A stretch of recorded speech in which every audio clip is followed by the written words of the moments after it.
Omukolo gw'okwegezaamu gwetabiddwako omuduumizi w'eggye eggwanga erya UPDF era omuwabuzi wa Pulezidenti ku nsonga z'ebyokwerinda Gen. Muhoozi Rugaba nga yabadde omugenyi omukulu aduumira eggye ly'okuttaka Lieutenant Gen. Kayanja Muhanga, omuduumizi wa poliisi Abbas Byakagaba, ow'amakomera Dr. Johnson Byabashaija n'abalala. Ab'ebyokwerinda omuli amagye, abasirikale ba poliisi eya bulijjo n'ey'amakomera bakulungudde ebbanga lya ssabbiiti nnamba nga beegezaamu era leero lwe bafundikidde nga boolesezza engeri gye bagenda okutambuza mu parade okukumba n'ebirala.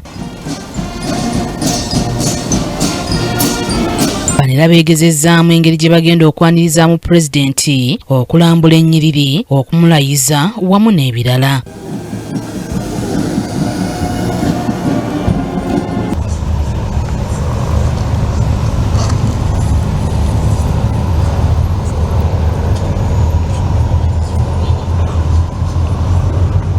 Alambuludde ku bimu ku byalabye mu nteekateeka eno n'akola okuwabula okutali kumu era abasabye okukola ekisinga ku lwokubiri. There are some few points of correction that I think you should look into. I saw a bit of issues with timing between the band and some of the marching, especially when they were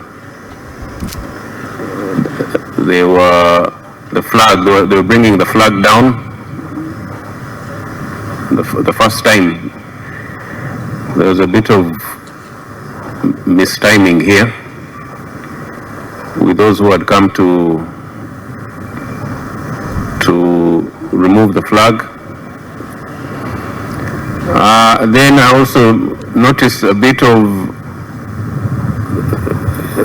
the parade stopped playing music for some time when the president was inspecting the parade. The music should be continuous once the inspection is going on. There shouldn't be any breaks.